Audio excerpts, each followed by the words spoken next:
गुजरात में हुई एक हौलनाक कत्ल की वारदात जिसमें 6 अफराद को गोलियां मारकर कत्ल कर दिया गया। इस वाक़े की डिटेल आज के इस व्लॉग में मैं आपके साथ शेयर करूंगा। अस्सलाम वालेकुम, मैं रिजवान अली आपकी खिदमत में हाजिर हूँ और आप देख रहे हैं मेरा डिजिटल चैनल। गुजरात के तहसील खारिया में कि ये एक अफसोसनाक वाक़या पेश आया है। पिछले 4 माह के अंदर अंदर ये 4 भाइयों के साथ साथ 5 अफराद को ले डूबी।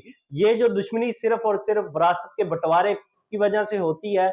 आज से 4 माह कबल एक भाई को कत्ल कर दिया जाता है और उसके साथ साथ एक और हमले के अंदर दूसरे भाई को कत्ल कर दिया जाता है और आज ये मसलसल 3 हमले जो होते हैं, इसमें 3 भाइयों को कत्ल कर दिया जाता है। और जो यकम रमजान को ये हमला हुआ है जिसमें एक भाई जो बचा था उसको भी गोलियां मारकर कत्ल कर दिया गया और उसके साथ 5 जो साथी थे उसको भी कत्ल कर दिया गया, जिसमें एक भांजा और एक भतीजा था। उसके साथ साथ ये टोटल 6 अफराद बनते थे जिनको दिन दहाड़े अफ्तारी से 1 घंटा पहले गोलियां मारकर कत्ल कर दिया जाता है, सिर्फ और सिर्फ इस विरासत के बंटवारे की वजह से, जिसकी वजह से ये 4 की बजाय ये 9 अफराद जो कि आज तक जो अपनी जिंदगी हार चुके हैं बंटवारे की वजह से। टोटल 26 लोगों पर ये एफआईआर दर्ज की गई, जिसमें से 18 लोग नामलूम और 8 लोग जो कि मलूम उसके अंदर डाले गए।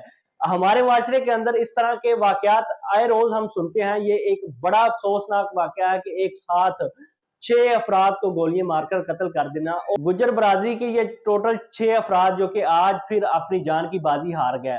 जो विरासत में दुश्मनी दी जाती है और ये वाकयात इस तरह के इस वजह से पेश आते हैं कि जो विरासत से ही चलती आती जो दुश्मनी होती है ना, वही वो फेस करते करते आगे नस्लों तक चली जाती है, जिसकी वजह से ये पिछले 4 माह से स्टार्ट होती है ये दुश्मनी और 4 माह के अंदर अंदर 9 अफराद को ले डूबती है। इस तरह के व्लॉग देखने के लिए मेरे चैनल को सब्सक्राइब करें। अल्लाह।